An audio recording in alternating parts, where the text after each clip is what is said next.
පාඩම් 24කින් යුත් අපගේ පරිපූර්ණ මෙම ඉංග්‍රීසි පාඨමාලාවේ පළවෙනි පාඩම පිළිබඳ ඔබේ අවධානය යොමු කරන්නයි මා අදහස් කරන්නේ.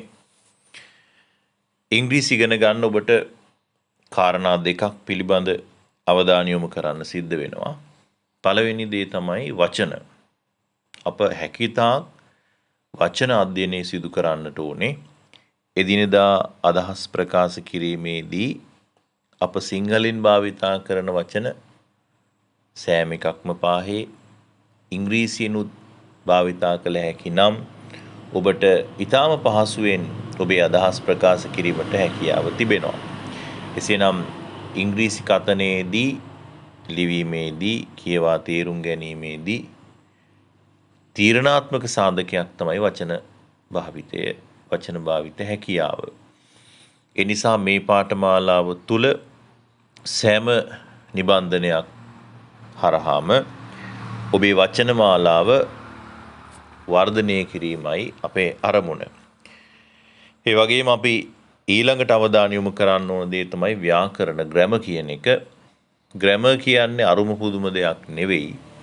ග්‍රැමර් කියලා කියන්නේ ඉංග්‍රීසි වාක්‍යයක් ගොඩනගන ආකාරය. The way of making sentence is called grammar. වාක්‍යයක් හදන විදිය. ඒ සියලුම ව්‍යාකරණ ක්‍රමානුකූලව පාඩම් 24කට මේ පාඨමාලාව තුලදී පෙළගස්වා තිබෙනවා. එක් එක් පාඩම වහාම සහ ඍජුවම ඉංග්‍රීසි කතනයට උපකාරී වන අයුරුනුයි නිර්මාණය කරලා තියෙන්නේ.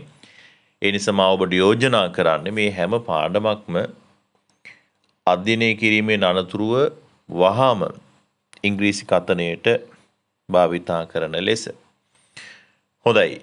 එසේනම් වචන මාලාව වර්ධනය කිරීම සඳහා වැදගත් වන vocabulary වචන ගණනාවක් අපි දැන් හදාරමු. මේ වචන ඔබට පහසුවෙන් මතක තබා ගත හැකි ආකාරයට ඉඟි ලබා දෙමින් මා මේ වචන ඉදිරිපත් කරන්නම්. පළවෙනි වචනය sting. පළවෙනි වචනේ sting. දැන් අපේ පැත්තේ හිටියා ජස්ටින් කියලා මාමා කෙනෙක්. මාමගේ නම ජස්ටින්. ජස්ටින් මාමා මැරුණා. මැරිලා නයික් වෙලා ඉපදිලා ගේ ළඟින් යන අයට නයා මොකද කරන්නේ? දෂ්ට කරනවා. මාමගේ නම ජස්ටින්නේ. ජස්ටින් වල පළවෙනි අකුර ජයන්න කැපුවාම ස්ටින් කියන මේ ඉංග්‍රීසි වචනේ මතුවෙනවා. ජස්ටින් වල ජයන්න අයින් කරන්න. එතකොට ස්ටින් කියන ශබ්දය එනවා. ස්ටින් කියලා කියන්නේ දෂ්ට කරනවට. ඊළඟ කාරණාව මේ S අකුර ශබ්ද කරනකොට මේකට ඉයන්න ආදේශ කරන්නේ නැහැ. මේ ස්ටින් නොවේ. අල් සයන්න තමයි අපි සිංහලයේදී මේකට ආදේශ කරන්නේ. සිංහල අල් සයන්න. ස්ටින්. ස්ටින් නොවේ ස්ටින්. දෙවැනි වචනය කෙරෙහි මා අවධානය යොමු කරන්නේ ඒ තමයි චර්ල් කියන වචනය. චර්ල්. පෙරේර මහත්තයා ඈත පිටිසර ගමක ඉපදුණු කෙනෙක්. එතුමා දුක් මහන්සියෙන් ඉගෙනගෙන ගුරුවරයෙක් බවට පත්වීම ලැබුවා කොළඹ රාජකීය විද්‍යාලයේ එක වසරට. දැන් එතුමා ඊටාම දුෂ්කර පළාතකින් ආපු කෙනෙක්. කොළඹ රාජකීය විද්‍යාලයේ එක වසරට තමයි ඉගෙනීමට ඔහුට මුල්ම අවස්ථාව ලැබුණේ. දැන් එක වසරේ ඉන්නේ පොඩි බහතෝරන වයස ළමයිනේ. ඒ ළමයින්ට සර් කියන්න බෑ. පොඩි ළමයිනේ. ඒගොල්ලෝ සර්ට කියන්නේ චර්ල් කියලා. චර්ල් මට වතුර තිබ්බයි චර්ල්. ළමයි එහෙමනේ. පෙරේර මහත්තයා දන්නවනම් මේ චර්ල් කියන එකේ තේරුම එතුමා ඉල්ලාස් වෙනවා. මං කිව්වනේ එතුමා ඊටාම පිටිසර පළාතකින් ආවේ කියලා. චර්ල් කියලා කියන්නේ ගොඩ යට. ග්‍රාමීය චර්යාවක් පෙනුමක් තියෙන කෙනෙකුට අපි ගොඩයා කියලා කියනවනේ. චර්ල් කියන්නේ ගොඩ යට. දැන් ගොඩේක් වෙන්න එපා. Don't be a churl. Don't be a churl. එයා නිකන් ගොඩේක් වගේ he is just like නිකං වගේ කියලා අපි කියන්නේ just like කියන පද දෙක. he is just like a churl. එයා නිකං ගොඩෙක් වගේ. he is just like a churl.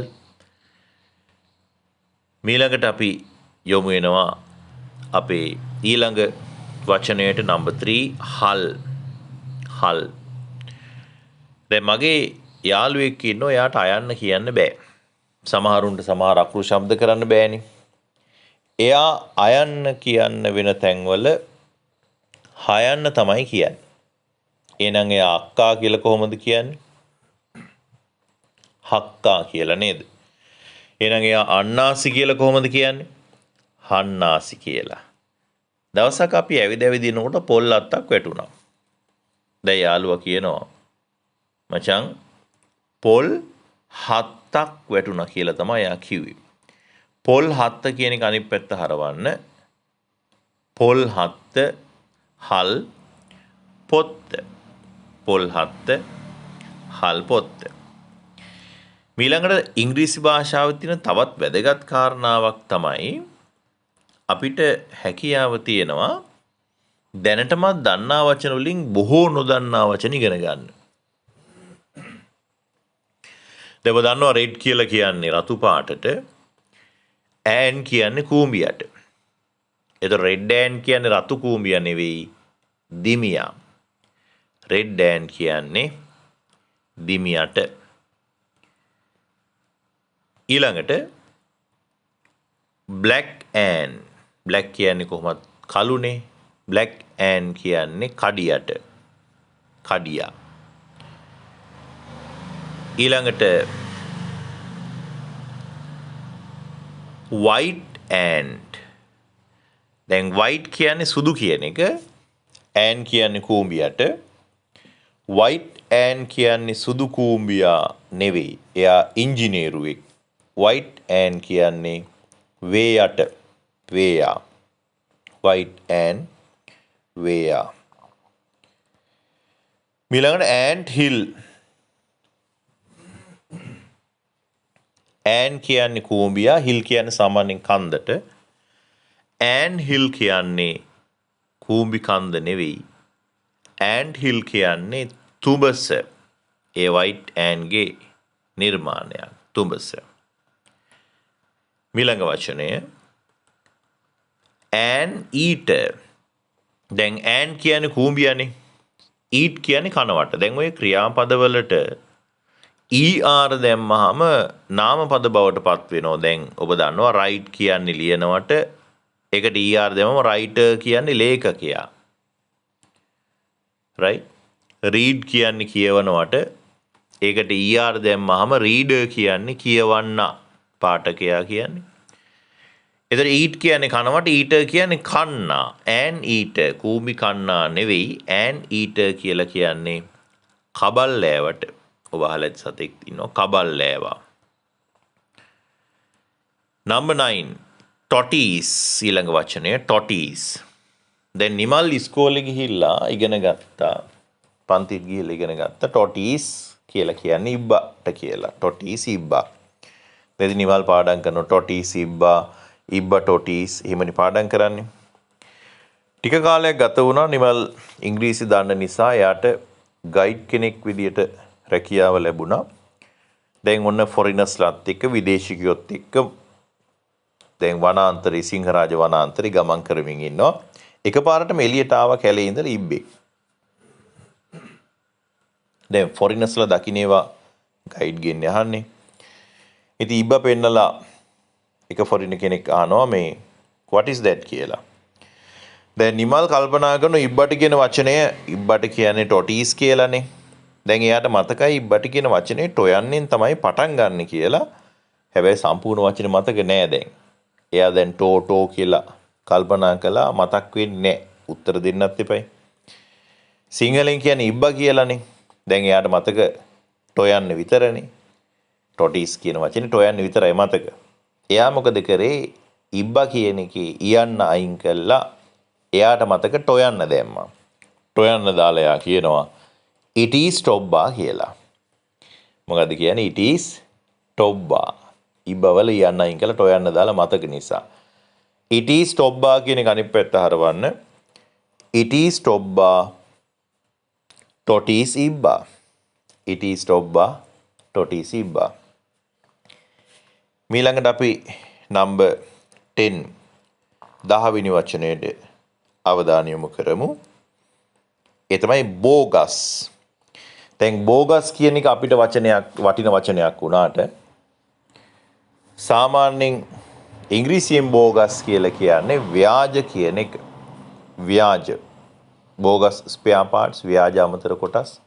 bogus friends ව්‍යාජ යාළුවෝ. fake කියලාත් කියන මේ අදහසම bogus කියලා කියන්නේ ව්‍යාජ කියන එක. දැන් මේ වචන ටික කතාවත් එක්ක ආයි මතක් කරගන්න. මේ වචන නැවත නැවත බැලීම නැවත නැවත ඒ ගැන අවධානය යොමු කිරීම හරීම වැදගත් කාරණාවක්. ඊළඟට අපි අපේ නිසදැස කෙරෙහි අවධානය යොමු කරන්නයි සූදානම් වන්නේ.